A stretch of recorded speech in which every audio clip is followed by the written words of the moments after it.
পশ্চিমবঙ্গ রাজ্য কমিটির সদস্য এবং আপনারা যাকে বুলডোজারের সামনে লড়াই করতে দেখেছেন, হাইকোর্টের রায়কে নিয়ে তিলজলা তপসে এলাকার মানুষকে সংগঠিত করে এই সরকারের বিরুদ্ধে যুদ্ধ ঘোষণা করেছেন, সেই লড়াকু কমরেড শতরূপ ঘোষ এখন আপনাদের সামনে বক্তব্য রাখবেন।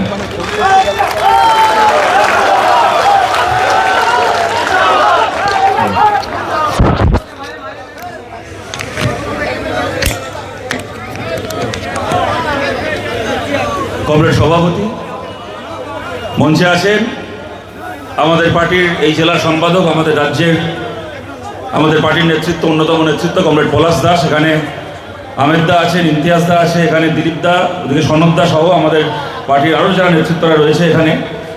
আপনারা যারা এখানে আছেন আমার গুরুজনেরা, আমার ভাইরা, বোনেরা, বন্ধুরা, এবং অনেক বছর, আজকে 2009 সালের পর থেকে এই শাসনের মাটিতে বড় করে সমাবেশ, মিটিং, মিছিল আমরা করতে পারিনি। কেন করতে পারিনি, কী জন্য করতে পারিনি, আমার থেকে ভালো আপনারা জানেন। এই গোটা সময়টা ধরে তৃণমূল কংগ্রেসের লোকেরা বলে গেছিল এই গোটা শাসনে আশেপাশে দেগঙ্গায়, হারোয়ায়, মিনাখায়, বাদুরিয়ায়, এই সমস্ত এলাকায় নাকি সিপিআইএমের পতাকা ধরার মতো কোনো মানুষ নেই। সিপিআইএমকে ভালোবাসে, সিপিআইএমকে সমর্থন করে এরকম একজন মানুষও নেই। সিপিআইএমের হয়ে পঞ্চায়েতে প্রার্থী হতে চায়, লড়াই করতে চায়, এরকম কোনো মানুষ নেই। সেই কারণে এখানে সিপিএমের মিটিং নেই, মিছিল নেই, সমাবেশ নেই। আমরা জানতাম ওই পুলিশের কাঁধে চেপে রাজ্যে ক্ষমতা এসছে বলে থানার পুলিশের কাঁধে চেপে 2 দিন 5 দিনের জন্য একটা এলাকায় এরকমভাবে দখল কায়েম করে রাখা যায়। থানাকে কেনা যায়, থানার আইসিকে কেনা যায়, বিডিওকে, এসডিওকে কেনা যায়, সাধারণ মানুষকে, সাধারণ জনগণকে কেনা যায় না। সাধারণ মানুষকে ওরা কিনতে পারেনি। আজকে যখন সরকার পাল্টেছে, ওদের এসডিও, আইসি, বিডিও থেকে শুরু করে যতগুলো দালালকে ওরা পয়সা দিয়ে পুষে রেখেছিল সব কটা দালাল বিক্রি হয়ে গেছে, কিন্তু লাল পতাকা বিক্রি হয়নি। লাল পতাকা ধরে থাকা, খেটে খাওয়া মানুষ বিক্রি হয়নি। মানুষ জড়ো হয়েছে এখানে লাল পতাকাকে নিয়ে। আর এই যে মানুষ জড়ো হয়েছে, আমরা পেছনের দিকে তাকিয়ে দুঃখ করার জন্য, কপাল চাপড়ানোর জন্য জড়ো হয়নি। আমরা সামনের দিকে তাকিয়ে আমরা সামনে এগোবো বলে জড়ো হয়েছি। লাল পতাকায় যে জড়ো হয়েছে, এখান থেকে শুধুই সামনে এগিয়ে চলা। এবং আমরা জানতাম একদিন মমতা বন্দ্যোপাধ্যায়কে নবান্ন থেকে তাড়িয়ে দেওয়া হবে। আমরা ভাবতে পারিনি যে আমাদের আঙুল থেকে ভোটের কালি ওঠার আগে তৃণমূল পার্টিটা উঠে যাবে, এতটা ভাবিনি। কিন্তু মমতা ব্যানার্জিকে একদিন নবান্ন থেকে তাড়িয়ে দেওয়া হবে আমরা জানতাম, কিন্তু বিশ্বাস করুন জীবনে কল্পনা করতে পারিনি মমতা বন্দ্যোপাধ্যায়কে একদিন তৃণমূল কংগ্রেস থেকেও তাড়িয়ে দেওয়া হবে। গত 15 বছরে যখনই কথা বলেছে আমাদেরকে শুনতে, বিশেষ করে গত 5 বছর যখন আমাদের কোনো বিধায়ক ছিল না বিধানসভায়, যখন প্রশ্ন করেছি, যখন কোনো সরকারের সমালোচনা করেছি, কোনো বিষয়ে কোনো প্রশ্ন তুলেছি, ওদের কোনো দুর্নীতিকে চ্যালেঞ্জ করেছি, প্রত্যেকবার একটা কথা শুনতে হয়েছে, কি সিপিআইএম তোমার কথার উত্তর কেন দেবো? তোমার হাতে কজন বিধায়ক আছে? তোমার হাতে কজন বিধায়ক আছে যে তোমার কথার উত্তর দেবো? আজকে মমতা ব্যানার্জি, আমরা আপনাকে জিজ্ঞেস করছি, আপনার হাতে এখন কজন বিধায়ক আছে? আপনার হাতে এখন কজন এমপি আছে? এখন মমতা বন্দ্যোপাধ্যায় বলছেন, যখন ওনার এক বিধায়ক, আগে তৃণমূল বলতে আমরা বুঝতাম চটি চাটা, আমরা বলতাম তৃণমূল কংগ্রেসের চটি চাটা। এখন দেখবেন বিধানসভায় 2টো তৃণমূল হয়েছে। একটা তৃণমূলের নেতা কুণাল ঘোষ, ওরা চটি চাটা, আর একটা তৃণমূলের নেতা ঋতব্রত ব্যানার্জি, ওরা বালিশ চাটা। এখন দেখবেন মমতা বন্দ্যোপাধ্যায় আমাদের ফেসবুকে ভিডিও করছে, আরে এরা পার্টি হয়েছে। একদিন আমাদেরকে বলতো সিপিএম তো মাঠে নেই, ময়দানে নেই, সিপিএম খালি আদালতে আছে আর ফেসবুকে আছে, সোশ্যাল মিডিয়ায় আছে। এখন এই পার্টিটার অবস্থা দেখুন, পিসি ভাইপো এখন ঘরে বসে ফেসবুক করছে, নাহলে আদালতে ছুটছে। আর সিপিআইএম লাল পতাকা নিয়ে রাস্তায় দাঁড়িয়ে আছে, শ্রমিক মহল্লায় দাঁড়িয়ে আছে, হকারের দোকানের সামনে দাঁড়িয়ে আছে, সমাবেশের ময়দানে দাঁড়িয়ে আছে। মমতা ব্যানার্জি ভিডিও করে বলছেন যে ওকে আমি সিপিএম ওকে তাড়িয়ে দিয়েছিল, ঠিক করেছিল, আমি সিপিএমকে সমর্থন করছি। একদিন পরে বুঝতে পারছি সিপিএম ঠিক করেছিল ওকে পার্টি থেকে তাড়িয়ে দিয়ে, আমি ওকে আশ্রয় দিয়ে ভুল করেছিলাম। মমতা ব্যানার্জি, সিপিএম খালি ওকে পার্টি থেকে তাড়িয়ে ঠিক করেনি, সিপিএম আরও অনেক ব্যাপারে ঠিক করেছিল। সিপিআইএম বলেছিল, জ্যোতি বসু বলেছিলেন, পশ্চিমবাংলার মানুষের কাছে বারবার করে আবেদন করছি, পৃথিবী এদিক থেকে ওদিক উল্টে যাক, খবরদার বিজেপিকে পশ্চিমবাংলায় জায়গা করে দেবেন না। সিপিআইএম ঠিক বলেছিল, আপনি মমতা ব্যানার্জি বিজেপির সঙ্গে জোট সরকারে মন্ত্রী হয়েছিলেন, আপনি ভুল করেছিলেন, আপনি পাপ করেছিলেন, সেই পাপের প্রায়শ্চিত্ত আজ গোটা বাংলাকে করতে হচ্ছে। আমরা বলেছিলাম কলকারখানা হওয়া দরকার সিঙ্গুরে, আমরা ঠিক বলেছিলাম। আপনি মমতা ব্যানার্জি আমাদের রাজ্যটাকে গত 15 বছরে শ্মশান বানিয়েছেন। আমাদের রাজ্যে আজকে বয়স্ক বাবা মাকে রেখে ছেলে মেয়েকে বাইরে রাজ্যে পরিযায়ী শ্রমিক হয়ে কাজ করতে হচ্ছে। আপনি ভুল করেছিলেন। আপনি আজকে বলছেন ওকে আমি সুযোগ দিয়েছিলাম, ও আমার সঙ্গে বেইমানি করলো। আপনি কিসের সুযোগ দিয়েছিলেন মমতা ব্যানার্জি? সিপিআইএম ওকে কোন অপরাধের জন্য দাঁড়িয়েছিল? কোন রাজনৈতিক প্রশ্নে কোনো মতের অমিল হয়েছিল বলে তো নয়। সিপিআইএম কেন দাঁড়িয়েছিল? একাধিক মহিলা যার বিরুদ্ধে এমনকি একজন ধর্ষণের অভিযোগ করেছিল, সিপিআইএম ধর্ষণের অভিযোগ পেয়ে একটা ধর্ষককে তাড়িয়েছিল। মমতা ব্যানার্জি আপনি সুযোগ দেওয়ার কথা বলছেন, আপনি কাকে সুযোগ দিয়েছেন? আপনারা ধর্ষক, আপনার কাছে একজন মহিলা, আপনি নিজে একজন মহিলা মুখ্যমন্ত্রী, আপনার কাছে বালুরঘাটের একজন মহিলা গিয়ে বলেছিল মমতা ব্যানার্জি আপনার কাছ থেকে আমি বিচার চাই, আমাকে দিনের পর দিন ধর্ষণ করেছে এই ব্যক্তিটি। একজন মহিলা ধর্ষিতা হয়ে আপনার কাছে বিচার চেয়েছিল, আপনি তাকে বিচার দেননি, আপনি ধর্ষককে আপনার দলে আশ্রয় দিয়েছিলেন। আর তারপরে যখন আরজি করের আন্দোলন চলছে, ধর্ষকদের শাস্তি পেয়ে গোটা বাংলা উত্তাল, আপনার নিজের দলের এমপি জহর সরকার তিনি বললেন যে না, এরকম অবস্থায় আজকে আমার নিজের পরিবার আছে, আমার নিজের ঘরে মহিলারা রয়েছে, আমার স্ত্রী আছে, আমার সন্তান রয়েছে, এই পার্টিকে সবাই ধর্ষকদের পার্টি বলছে, গোটা বাংলা এখন আরজি করের বিচার চাইছে। এই সময় আমার পক্ষে তৃণমূল কংগ্রেসে আর থাকা সম্ভব নয়। ধর্ষণ কাণ্ডের প্রতিবাদ করে জহর সরকার তার এমপি পদ থেকে ইস্তফা দিলেন। আপনি মমতা ব্যানার্জি গোটা বাংলা যখন ধর্ষকদের বিচারের দাবিতে উত্তাল, আপনি সেই সময় দাঁড়িয়ে একজন ধর্ষককে আপনি পশ্চিমবাংলা থেকে রাজ্যসভার এমপি করে বাড়ালেন। এই হচ্ছেন আপনি মমতা ব্যানার্জি। আজকে আবার বলতে এসছেন যে আমার সঙ্গে আমি ওকে সুযোগ দিয়েছিলাম। কেন আপনি সুযোগ দিয়েছিলেন ইতিহাস আমরা ভুলে গেছি। আপনার লজ্জা করা উচিত মমতা ব্যানার্জি। একজন মহিলা আপনার কাছে বিচার চেয়েছিল, আপনি সেই মহিলাটাকে বিচার না দিয়ে তার ধর্ষককে আপনি এমপি করেছিলেন, এমএলএ করেছিলেন। আর এখন বলছেন যে আমার সঙ্গে বেইমানি। কি বেইমানি হয়েছে আপনার সঙ্গে? বেইমানি তো হয়েছে বাংলার মানুষের সঙ্গে। এই যে আপনার দলের এই 60 জন এমএলএ, এই পাশে বারাসাতের কাকলি ঘোষ দস্তিদার, আজকে আপনারা দেখছেন সকাল থেকে এই কাকলি ঘোষ দস্তিদার থেকে শুরু করে তৃণমূল কংগ্রেসের 20 জন এমপি আজকে বিজেপির সঙ্গে মিটিং করেছে, শুভেন্দু অধিকারীর সঙ্গে মিটিং করেছে, করে বলেছে আমরা লিখে দিচ্ছি, স্পিকারকে চিঠি দিচ্ছি, আজকে থেকে আমরা আর লোকসভায় বিজেপি বিরোধী নই, আমরা আজকে থেকে এনডিএ শরিক। বেইমানি তো হলো সেই সমস্ত সাধারণ মানুষের সঙ্গে, যে সাধারণ মানুষগুলোর কাছে আপনি মমতা ব্যানার্জি, অভিষেক ব্যানার্জি আপনারা ভোটের আগে গিয়ে বলেছিলেন সিপিআইএমকে ভোট দেবে না, আইএসএফকে ভোট দেবে না, কংগ্রেসকে ভোট দেবে না, ফরওয়ার্ড ব্লককে ভোট দেবে না, এরা সবাই বিজেপির দালাল। আমি মমতা ব্যানার্জি, আমি তৃণমূল কংগ্রেস, আমি একমাত্র বিজেপি বিরোধী, আমার দলের এমপিগুলোকে জেতাও, তাহলে আমরা বিজেপির বিরুদ্ধে লড়াই করব পার্লামেন্টে গিয়ে। আজকে সিপিআইএম এর মুস্তাফিজুর রহমান নিজের জায়গায় দাঁড়িয়ে আছে, আইএসএফ এর নওশাদ সিদ্দিকী নিজের জায়গায় দাঁড়িয়ে আছে, আজকে কংগ্রেসের নেতারা নিজের জায়গায় দাঁড়িয়ে আছে। একমাত্র আপনি মমতা ব্যানার্জি, আপনার দলের এমএলএ এমপি গুলো বিজেপির জুতো পালিশ করছে, বিজেপির জুতো পালিশ করছে দিল্লিতে গিয়ে। বেইমানি তো হলো সেই সমস্ত সাধারণ মানুষের সঙ্গে, যে মানুষগুলোর ভোটে এরা জিতে, বিজেপি বিরোধী মানুষ এদেরকে ভোট দিয়েছিল, বিজেপি বিরোধী মানুষের ভোটে জিতে এরা গিয়ে এখন বিজেপিকে মুচলেখা লিখে দিচ্ছে। আপনি বলছেন আপনার সঙ্গে বেইমানি হয়েছে, আপনার সঙ্গে আবার কি বেইমানি হয়েছে? আপনার বক্তব্যটা কি? যে আমি বিজেপি বিরোধী, আমি বিজেপি বিরোধী রাজনীতি করি, এদেরকে কেউ চিনত না, এদেরকে বাড়ি থেকে এনে, ঘর থেকে এনে আমি এমপি করেছিলাম, এমএলএ করেছিলাম, মন্ত্রী করেছিলাম। আজকে এরা আমার দলের সঙ্গে গদ্দারি করে, নিজের দলের সঙ্গে গদ্দারি করে এরা বিজেপির সঙ্গে সেটিং করছে, বিজেপির সঙ্গে বোঝাপড়া করছে। এই তো আপনার অভিযোগ, তাই তো? মমতা ব্যানার্জির তো এটাই অভিযোগ আজকে। আচ্ছা, মমতা ব্যানার্জি আজ থেকে 28 বছর আগে আপনি কি করেছিলেন? আজকে এই সন্দীপন সাহা, আজকে এই কাকলি ঘোষ দস্তিদাররা যা করছে, আজ থেকে 28 বছর আগে ঠিক এই কাজটা কে করেছিল? আপনি মমতা ব্যানার্জি। কলকাতার কালীঘাটের একটা টালির চালের ঘরে আপনি বড় হয়েছেন। আপনাকে কংগ্রেসের মতো একটা দল আপনার ঘর থেকে নিয়ে এসে আপনাকে ভারতের এমপি করেছিল, ভারত সরকারের মন্ত্রী করেছিল, রাজীব গান্ধীর ক্যাবিনেটে, নরসিংহ রাওয়ের ক্যাবিনেটে আপনাকে কংগ্রেস মন্ত্রী করেছিল। আর আপনি কি করলেন? নিজের সস্তা ধান্দাবাজির জন্য যে কংগ্রেস দল আপনাকে দল থেকে এনে ভারতবর্ষের মন্ত্রী করলো, সেই কংগ্রেস দলে পশ্চিমবাংলায় লালবাতি জেলে ওদের 1 নম্বর শত্রু বিজেপির ঘরে গেলেন, বিজেপির সঙ্গে মন্ত্রিত্ব করলেন, বিজেপিকে পশ্চিমবাংলায় নিয়ে আসলেন। ঠিক এই কাজ আজ যে কাজ কাকলি করছে, আজ যে কাজ দেব করছে, আজ যে কাজ ওদের জুনমালিয়া করছে, ঠিক এই কাজ আজ থেকে 28 বছর আগে আপনি মমতা ব্যানার্জি করেছিলেন। ধর্মনিরপেক্ষ একটা দল আপনাকে ভারতের মন্ত্রী করেছিল, তাদের পিঠে ছুরি মেরে আপনি বিজেপির সঙ্গে জোট করে বিজেপি সরকারের মন্ত্রী হয়েছিলেন, সেই দলটাকে পশ্চিমবাংলায় তুলে দিয়েছিলেন। পাপ কারো পাপকে ছাড়ে না মমতা ব্যানার্জি, পাপ আপনার বাপকেও ছাড়েনি,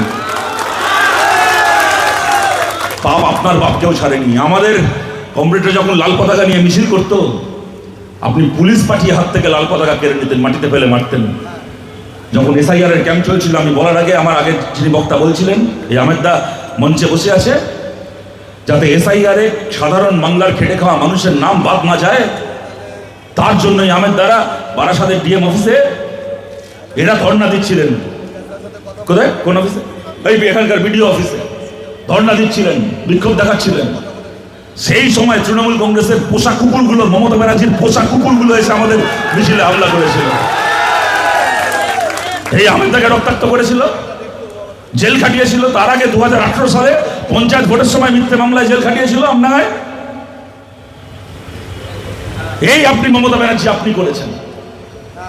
তারপরে আজকে ভোট হয়ে গেছে, এতগুলো মানুষের নাম বাদ গেছে পশ্চিমবাংলা থেকে। আপনি সরকার থেকে যাওয়ার সঙ্গে সঙ্গে আপনার দল উঠে গেছে। পশ্চিমবাংলার মাটিতে আমরা দাঁড়িয়ে আছি, যে মানুষের নাম এসআইআর এ বাদ গেছে, প্রত্যেকটা নামকে আবার ভোটার তালিকায় ফেরানোর লড়াই আমরা দাঁড়িয়ে আছি মানুষের সঙ্গে। আর আপনি কি করেছিলেন? যখন লাল পতাকা নিয়ে আমের দ্বারা বিক্ষোভ করছিলেন, দিলীপ দ্বারা এখানে রয়েছে, ইমতিয়াজ দ্বারা রয়েছে, এরা যখন লাল পতাকা নিয়ে বিক্ষোভ করছিল, আপনার দলের লোকেরা গিয়ে সেই লাল পতাকা হাত থেকে কেড়ে মাটিতে ফেলে এদেরকে মেরেছিল। আর আপনি আর আপনার ভাইপো মমতা ব্যানার্জি আর মমতা ব্যানার্জির ভাইপো, আজ বাদে কাল যদি আপনারা তৃণমূলের পতাকা নিয়ে রাস্তায় বেরোন, আমরা আপনার হাত থেকে জোর করে তৃণমূলের পতাকা কাটতে যাব না, ঘাসফুল পতাকা কাটতে যাব না। কিন্তু হতে পারে যা ঘটে গেল কদিন আগে পশ্চিমবাংলায় আর আজকে দিল্লিতে, তো হতে পারে এরপরে মমতা ব্যানার্জি আর অভিষেক ব্যানার্জি তৃণমূলের পতাকা নিয়ে রাস্তায় বেরোলে ইলেকশন কমিশন গিয়ে ওনাদের হাত থেকে তৃণমূলের পতাকাটাকে নিয়ে বলবে, মমতা ব্যানার্জি আপনার আর এই ঘাসফুল চিহ্ন দেওয়া পতাকা ধরার অধিকার নেই, আপনার পতাকা এখন অন্য লোকের সম্পত্তি হয়ে গেছে, আপনার পার্টি এখন অন্য লোকের সম্পত্তি হয়ে গেছে। পাপ কারো বাপকে ছাড়ে না, মমতার বাপকেও ছাড়েনি এই পাপ। যে রাজনীতি করেছে এত বছর, সেই রাজনীতি প্রত্যেকটা অন্যায়, প্রত্যেকটা অপরাধ ফেরত যাচ্ছে। আজকে গোটা বাংলা জুড়ে দেখুন, আজকে সরকার পাল্টে গেছে। তৃণমূল কংগ্রেসের চোরেদেরকে নিয়ে ঘন্টার পর ঘন্টা এখানে বলে যাওয়া যায়। ওদেরকে নিয়ে বলে কি করবো বলুন? মরা মানুষকে গালাগাল দিয়ে কি লাভ? সে বাঁচবেও না, শুনতেও পাবে না গালাগাল। তৃণমূল কংগ্রেস গোটা দলটার মামাটি মানুষ বলতে, গোটা দলটার মামাটি মানুষ হয়ে গেছে।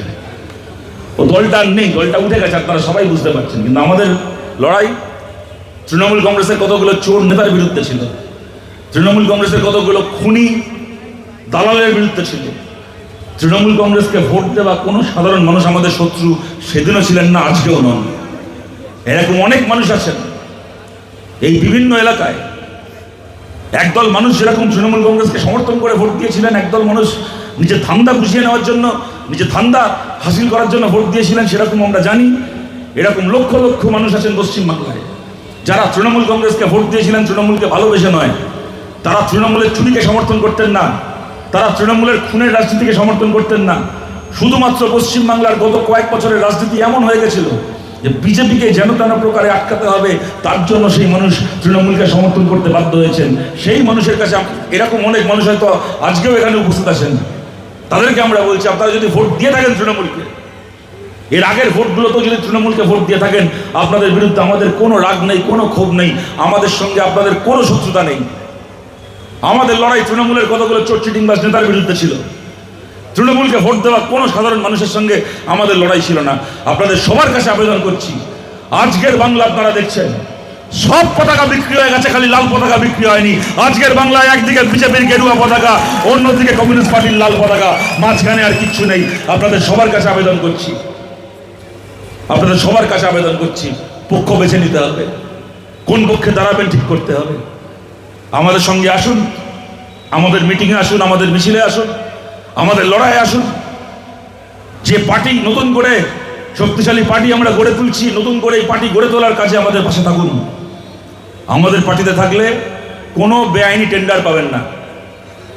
আমাদের পার্টিতে থাকলে কোনো ছাদ ঢালাই থেকে পয়সা তুলতে পারবেন না, কোনো একটাও পুকুর ভরাট করতে পারবেন না, কোনো বেআইনি গরু পাচার করতে পারবেন না কমিউনিস্ট পার্টিতে থাকলে।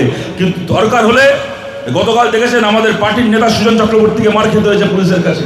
সৃজনকে গতকাল রাত জেলে কাটাতে হয়েছে, জেলে যেতে হতে পারে বিজেপির বিরুদ্ধে লড়াই করতে গিয়ে, মার খেতে হতে পারে, কিন্তু শেষ পর্যন্ত বিজেপিকে হারিয়ে পশ্চিমবাংলাকে আমরা মুক্ত করব। পশ্চিমবাংলায় বামপন্থীদেরকে, পশ্চিমবাংলার বামপন্থীরা বাংলাকে আবার বিজেপির হাত থেকে মুক্ত করে। সামনের লোকসভা ভোটে কোনো 5 বছর 10 বছরের গল্প না, সামনের লোকসভা ভোটে এই বাংলাকে আবার চেনা বাংলা বানানোর লড়াই আমরা লড়ছি। এই লড়াই আপনাদের সবাইকে আমাদের পাশে চাই।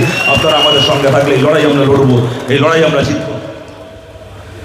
এই যে আপনাদের মনে আছে, আপনারা দেখেছেন ভোটের আগে বিজেপি স্লোগান দিয়েছিল, গোটা বাংলা জুড়ে দেওয়াল লিখেছিল, জন্ম যদি হিন্দু কুলে ভোট দাও পদ্ম ফুলে। তুমি যদি হিন্দু হও তাহলে পদ্ম ফুলে ভোট দাও। আমরা চিরকাল বলে এসেছিলাম বিজেপি কোনো খেটে খাওয়া হিন্দুর পার্টি নয়, বিজেপি বড় লোকের পার্টি। ক্ষমতায় এসে প্রথম বুলডোজার নিয়ে চলে গেল তপসিয়ায়, যাতে ও জানতো যেখানে ওরা বুলডোজার নিয়ে যাবে, তৃণমূল থাক কি না থাক ময়দানে, সিপিআইএম থাকবে, কমিউনিস্ট পার্টি থাকবে। আমরা গেলাম তপসিয়ায়, ঢুকে দাঁড়ালাম, মুহূর্তের মধ্যে গোটা বাংলা জুড়ে প্রচার শুরু হয়ে গেল। দেখেছো মুসলমানের বাড়ি ভাঙছে বলে সিপিএম এর কি দরদ? ওরা মুসলমানের পার্টি, ওরা মোল্লাদের পার্টি, মোল্লাদেরকে বাঁচানোর জন্য তপসিয়ায় চলে এসছে। রাত পোয়াতে পারলো না। যেদিন তপসিয়ার বাড়ি ভাঙা, যেদিন তপসিয়ার বুলডোজার আমরা আটকেছিলাম, রাত পার হতে পারলো না, চলে গেল শিয়ালদা স্টেশনে। হিন্দু হকারদের দোকান লাথি মেরে মেরে ট্রেন লাইনে ফেললো।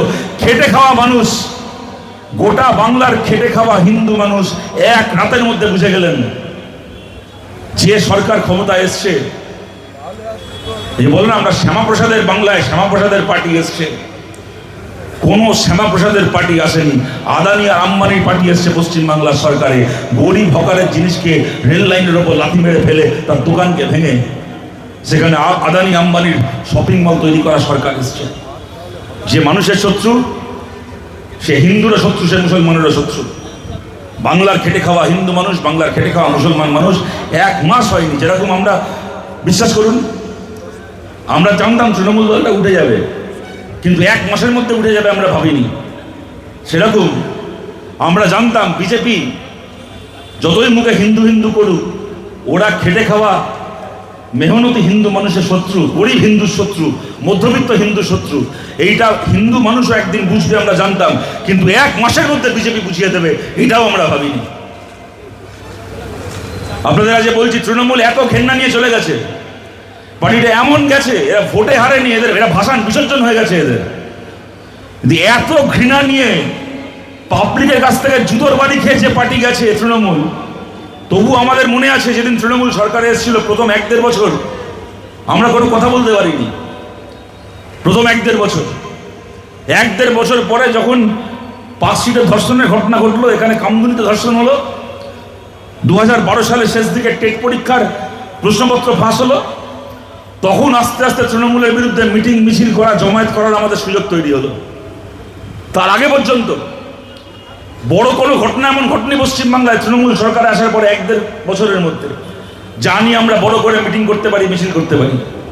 আর বিজেপি সরকারে আসার পরে 1 বছর 1.5 বছর ছেড়ে দিন, 1 মাস যেতে পারলো না, তার আগে গোটা বাংলা জুড়ে বিজেপি বুলডোজার নিয়ে এমন তাণ্ডব শুরু করলো যে আজকে গোটা বাংলার পাড়ায় পাড়ায় ব্লকে ব্লকে লাল পতাকা নিয়ে এরকম বড় বড় মিছিল হচ্ছে, বড় বড় মিটিং হচ্ছে, বড় বড় জমায়েত হচ্ছে।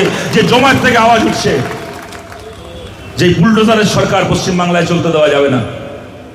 এত তাড়াতাড়ি এই আকারে রাস্তায় নেমে যাওয়ার সুযোগ এরা আমাদেরকে করে দেবে, সত্যি আমরাও এক সময় কল্পনা করতে পারিনি।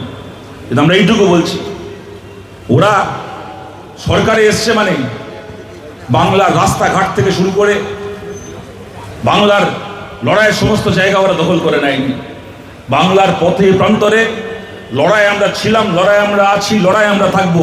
বিধানসভায় ভোট হয়েছে, এইবার আগের বার আমাদের কোনো বিধায়ক ছিল না, এইবার আমরা 1জন বিধায়ক জিতেছি। কিন্তু 1জন বিধায়ক জেতারা শুধুমাত্র একটা পদক্ষেপ নেওয়া, আপনারা জানেন একজন বিধায়ক জেতা মানে একটা পদক্ষেপ নেওয়া। আজকে যদি বাংলায় ভোট হয়, আজকে আমি বলবো না আজকে বাংলায় ভোট হলে সিপিআইএম সরকার তৈরি করে ফেলবে, বামপন্থীরা সরকার তৈরি করে ফেলবে, কিন্তু আজকে যদি বাংলায় ভোট হয় আপনারাও খুব ভালো করে জানেন তাহলে বামফ্রন্টের বিধায়ক আজকে এক হবে না। বামফ্রন্ট বহু আসনে পশ্চিমবাংলায় আজকে যদি ভোট হয় তাহলে সেই বিধায়কগুলো আমরা জিতব। আপনারা কলতার ভোট দেখেছেন, তৃণমূলের প্রার্থী মুচলেখা দিয়ে প্রার্থীপদ থেকে সরে গেছিল। যেখানে আমরা ২৫০০ ভোট পেয়েছিলাম গত লোকসভায়, সেখানে আমরা ৪০,০০০-এর উপর ভোট পেয়েছি, কংগ্রেস ১০,০০০ ভোট পেয়েছে।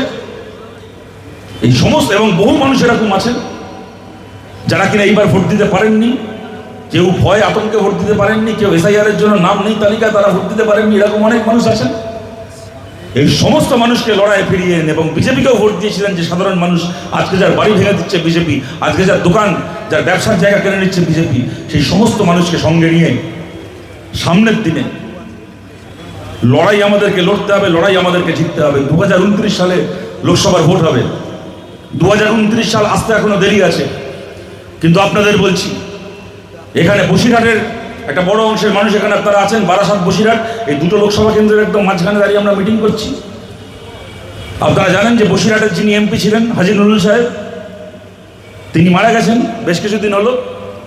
তাকে নিয়ে বা তাদের নতুন তিনি চলে গেছেন, তার সমালোচনা আমি করতে চাই না, কিন্তু এইটুকু আপনারা জানেন বসিরহাট লোকসভার উপনির্বাচন বকেয়া হয়ে আছে, ডিউ হয়ে রয়েছে। বসিরহাট লোকসভার উপনির্বাচন আর কয়েকদিনের মধ্যে, যে কোনো সময় ঘোষণা হতে পারে, কয়েকদিনের মধ্যে হবে। আপনাদের সবার কাছে আবেদন করছি, বাংলায় ঘুরে দাঁড়ানোর লড়াই 2029 সাল থেকে শুরু হবে না, বাংলায় ঘুরে দাঁড়ানোর লড়াই শুরু হয়ে গেছে। যেরকম বাংলার বিধানসভায় আজকে মোস্তাফিজুর রহমান আমাদের হয়ে কথা বলছে, সেরকম বসিরহাটের লোকসভার বাই ইলেকশন আমাদেরকে জিততে হবে। বসিরহাট থেকে আপনারা জিতিয়ে বসিরহাটের মানুষের কথা বলার জন্য 2029-এ নয়, এই 2026 সালে বসিরহাট থেকে জিতিয়ে আপনারা আমাদের এমপিকে পাঠাবেন পার্লামেন্টে, এবং সেই এমপি পার্লামেন্টে গিয়ে বলবে এখন আমি একা এসেছি 2029 সালে আরো ঝাঁকে ঝাঁকে খেটে খাওয়া মানুষের এমপি পশ্চিমবাংলা থেকে এই লোকসভায় আসছে বিজেপি সরকারকে তাড়িয়ে, মোদীর সরকারকে তাড়িয়ে নতুন সরকার ভারতের বুকে তৈরি করার জন্য। এই বার্তা দিয়ে আর কয়েকদিনের মধ্যে যে কোনো দিন বাই ইলেকশন হবে, কোমর বেঁধে প্রস্তুতি নিতে হবে এবং কোনো ভোটকে ভাগ হতে দেওয়া যাবে না। আপনাদের সবার কাছে বলছি, আমরা মমতা ব্যানার্জির মতো ওই রাজনীতি করবো না যে মুসলমান এলাকায় এসে বলবো সমস্ত মুসলমান আমাকে ভোট দেবে, মুসলিম ভোট ভাগ হলে বিজেপি জিতে যাবে। ওই রাজনীতির পরিণাম আজকে পশ্চিমবাংলায় বিজেপির সরকার। আমরা ওই রাজনীতি করব না। আমরা বলছি বসিরহাটের মুসলমান, বসিরহাটের হিন্দু, বসিরহাটের তপশিলি জাতি উপজাতির মানুষ, বসিরহাটের খেটে খাওয়া মানুষ, কৃষক, কারখানা শ্রমিক থেকে শুরু করে ছোট দোকানদার, ব্যবসাদার, সরকারি কর্মচারী, মধ্যবিত্ত যারা আছেন, যারা চুরি করে খান না, যারা গদর খাটিয়ে খান, হিন্দু মুসলমান নির্বিশেষে সেই সমস্ত মানুষ আপনারা এখন এক হয়ে ভোট দিন এবং খেটে খাওয়া মানুষের ভোটে এখান থেকে যেন খেটে খাওয়া মানুষের প্রতিনিধি জিতে যেন পার্লামেন্টে যায়। এখন মমতা ব্যানার্জি আমাদের কাছে জোটের আহ্বান করছেন, বলছেন বিজেপিকে হারানোর জন্য আমার সঙ্গে জোটে আসুন। বামপন্থীদের বলছে আমার সঙ্গে জোটে আসুন, মানে কি নেত্রী চিন্তা করুন। আজ থেকে 20 বছর আগে বলতেন বামপন্থীদেরকে হারানোর জন্য বিজেপি আমার সঙ্গে জোটে আসুন। কখনো বিজেপিকে হারানোর জন্য সিপিএম ওনার সঙ্গে জোট করবে, কখনো আবার সিপিএমকে হারানোর জন্য বিজেপি ওনার সঙ্গে জোট করবে, আর উনি দুই জমানায় ক্ষীর খাবেন বসে বসে খালি। লজ্জা করে না মমতা ব্যানার্জি আপনার? বিজেপিকে আটকানোর জন্য আপনার সঙ্গে আমরা জোট করব? এই পশ্চিমবাংলা সাক্ষী আছে। 34 বছর সরকার চালিয়ে যেদিন চলে গেছিলাম সরকার থেকে, আমাদের 10টা ভালো কাজ ছিল, 10টা হয়তো দোষ ত্রুটি ব্যর্থতাও ছিল, কিন্তু মাথা উঁচু করে বলতে পারি 34 বছর সরকার চালিয়ে পশ্চিমবাংলা থেকে চলে গেছিলাম। পশ্চিমবাংলাকে একটা বিজেপি মুক্ত রাজ্য রেখে আপনার হাতে তুলে দিয়ে গেছিলাম। বাংলায় একটা বিজেপির পঞ্চায়েত মেম্বার পর্যন্ত ছিল না, এমন রাজ্য ছেড়ে দিয়ে গেছিলাম। সেই রাজ্য আপনি এমনভাবে চালালেন, আজকে আপনি চলে গেলেন, আপনার গোটা পার্টি গঙ্গায় ভাসানো হয়ে গেল। মাঝখান থেকে পশ্চিমবাংলাকে একটা বিজেপি শাসিত রাজ্য করে রেখে আপনি চলে গেলেন। আপনার সঙ্গে নাকি আমরা জোট করব? কেরালায় আমরা সরকার থেকে চলে গেছি, কেরালায় বিজেপিকে ক্ষমতায় আসতে দিয়ে যায়নি। আর কেরালায় আমরা সরকার থেকে চলে গেছি, তারপরও কেরালায় আমাদের যিনি এমপি আছেন, যারা আমাদের বিধায়ক আছেন, কেরালার থেকে লোকসভা রাজ্যসভার আমাদের যতজন এমপি আছেন, জিজ্ঞেস করুন, বুক ফুঁকে বলবে কেরালায় আমরা একদিন সরকার চালিয়েছি, ভালো কথা। আজকে আমরা সরকারে নেই, তারপরও বিজেপির বিরুদ্ধে ছিলাম, আছি, থাকবো। তুই ইডি পাঠা, তুই সিবিআই পাঠা, তুই সিবিআইয়ের বাবাকে পাঠা, তবু একটা লাল পতাকা কিনতে পারবি না। বিজেপির বিরুদ্ধে আমরা থাকবো। কেরালায় বামপন্থী এমএলএ এমপিগুলোকে দেখুন, আর পশ্চিমবাংলায় তৃণমূল কংগ্রেসের এমএলএ এমপিগুলোকে দেখুন। এরা এখান থেকে সরকারে গেল, ওখান থেকে আমরা সরকারে গেলাম, ওখান থেকে সরকার থেকে যাওয়ার পর আমরা বিজেপির বিরুদ্ধে লড়াই করছি। আমাদের প্রাক্তন মুখ্যমন্ত্রীর বাড়িতে ইডি পাঠিয়েছে, তারপরও আমরা বিজেপির বিরুদ্ধে লড়াই করছি। আর এদের বাড়িতে থানা সিটি ভলেন্টিয়ার যায়নি এখনো পর্যন্ত। তার আগে সব দিল্লি থেকে মিটিং করে বলছে তোমাদের পায়ে জায়গা দাও, বিজেপি দরজা খুলে দাও, তোমাদের পার্টিতে ঢুকতে পারলে তো ভালো, নাহলে তোমাদের পার্টি অফিসের গেটে বসে তোমাদের নেতাগুলো ঢুকবে যখন জুতো পালিশ করে দেবো, তাও ভালো, কিন্তু দয়া করে আমাদেরকে গ্রেপ্তার করো না, আমরা বিজেপি হয়ে খেপ খাটবো দিল্লিতে। এর সঙ্গে নাকি আমরা জোট করবো। আমরা ভুলে গেছি মমতা ব্যানার্জি এই পশ্চিমবাংলায় আজকে বিজেপির বিরুদ্ধে লড়াই আমাদেরকে চাইছেন। এই বাংলায় তৃণমূলের বিরুদ্ধে লড়তে গিয়ে আমাদেরকে যা মার খেতে হয়েছে, যা মিথ্যে কেসে জেল খাটতে হয়েছে, সেটাই দিলাম। এই পশ্চিমবাংলায় বিজেপি সরকারের বিরুদ্ধে, কেন্দ্রের মোদী সরকারের বিরুদ্ধে ধর্মঘট করেছি বলে রাস্তায় ফেলে পুলিশ পাঠিয়ে, গুন্ডা পাঠিয়ে, কুকুরের মতো এই রাস্তায় ফেলে মেরেছেন দিনের পর দিন আমাদেরকে আপনি মমতা ব্যানার্জি। মোদীর ক্ষমতা ছিল না, অমিত শাহর ক্ষমতা ছিল না। এই পশ্চিমবাংলায় বিজেপির বিরুদ্ধে কোনো লড়াই হলে সেই লড়াইকে ভাঙতে আসে মোদী হয়ে, অমিত শাহ হয়ে। এই পশ্চিমবাংলায় দারোয়ানির কাজ করেছেন আপনি মমতা ব্যানার্জি। আমরা বিজেপির বিরুদ্ধে ধর্মঘট ডেকেছি, আপনি পুলিশ পাঠিয়ে আমাদেরকে জেলে ভরেছেন, আমাদের মাথা ফাটিয়েছেন। আজকে সরকার থেকে যাওয়ার পরে খেয়াল হয়েছে বিজেপির বিরুদ্ধে আপনার সঙ্গে যাব। আপনার সঙ্গে গিয়ে লাভটা কি আছে? আপনার হাতে না আছে কোনো এমএলএ, না আছে কোনো এমপি, না আছে কাউন্সিলর, সব আপনার দল ছেড়ে চলে গেছে। এখন খালি পড়ে গেছেন আপনি আর আপনার ভাইপো, দুটো ভোট। তাও সামনের লোকসভায় ভোট দিতে পারবেন কিনা জানি না, জেল থেকে ভোট দেওয়ার সিস্টেম নেই আমাদের দেশে। তো আপনার সাথে গিয়ে করবোটা কি? আপনাদেরকে বলছি, ওদের রিটায়ারমেন্ট হয়ে গেছে, ওদের পার্টি উঠে গেছে, বাকি জীবনটা জেলে কাটবে না, কোথায় কাটবে আমরা জানি না, কিন্তু সমস্ত খেটে খাওয়া মানুষের কাছে বলছি, কোনো চিন্তা করবেন না। বিজেপি ক্ষমতায় এসছে, মুখ্যমন্ত্রী হয়েছে, সব ঠিক আছে, কিন্তু আমরা কমিউনিস্ট পার্টি, আমরা হেরে যেতে পারি, আমরা মরে যাইনি, আমরা লড়াই থেকে সরে যাইনি, আমরা আছি, কোনো চিন্তা করবেন না। বাংলার কোনো খেটে খাওয়া মানুষ, সংখ্যালঘু মানুষ, দলিত মানুষ, তপশিলি সমাজের মানুষ, মহিলা, আমাদের মা বোনেরা, কারোর ওপর কোনো অন্যায় আক্রমণ, অন্যায় অত্যাচার বিজেপি দাঁড়িয়ে দাঁড়িয়ে করবে, এ আমরা হতে দেব না। প্রত্যেকটা লড়াই লড়ার জন্য, প্রতিটা আক্রমণকে ঠেকানোর জন্য আমরা ছিলাম, আমরা আছি, আমরা থাকবো। আপনাদের সবাইকে আমরা এই লড়াই আমাদের পাশে চাই। এবং দেখুন, আমি আমার কথাকে এটা বলে শেষ করছি, যেখানে যেখানে এখন সুযোগ হচ্ছে মানুষের সঙ্গে কথা বলার, এই কথাটা বলছি, কেননা মনে করি যে এই কথাটা, এবং এটা খালি আমার একার কথা নয়, এই মঞ্চে যারা আছেন, এই সভাপতি বলার সময় বললেন বুলডোজার আমি একা আটকাইনি, বা কোনো একজনের ওটা আটকানো কাজও নয়, কারোর পক্ষে সম্ভব না। আমাদের গোটা পার্টি, যেখানে খেটে খাওয়া মানুষ আক্রান্ত হয়েছে, আমাদের পার্টির যতজন নেতা আছেন, যতজন কর্মী আছেন, প্রত্যেকে ছুটে গেছেন। গতকাল আপনারা দেখেছেন যাদবপুর, তার আগে যেদিন যাদবপুরের স্টেশনে উচ্ছেদ আটকানো হয়েছিল, আপনারা দেখেছেন যে যাদবপুর বিশ্ববিদ্যালয়, আমাদের পার্টির নেতারা তো ছিলেন, সিপিআইএমএল লিবারেশনের নেতারা ছিলেন, কর্মীরা ছিলেন, তারা তো ছিলেনই। আমি খালি আপনাদেরকে বলছি, যাদবপুর বিশ্ববিদ্যালয়ে বিজেপি বলে না, মোদী সরকার বলে না যে এরা দেশদ্রোহী, এখানে দেশদ্রোহী তৈরি হয়। যেদিন যখন, আরে দেশ মানে কি? দেশ মানে খালি আদানি আম্বানি? যখন আমরা বলি ভারত মাতা কি জয়, ভারত মায়ের সন্তান যাদবপুর রেল স্টেশনের হকাররা নয়, ভারত মায়ের সন্তান দমদম স্টেশনের, শিয়ালদা স্টেশন, হাওড়া স্টেশনের, কোচবিহারের, বর্ধমানের হকাররা নয়। যে ভারত মাতা কি জয় বলা হয়, সেই ভারত মাতার সন্তান তো তারাও।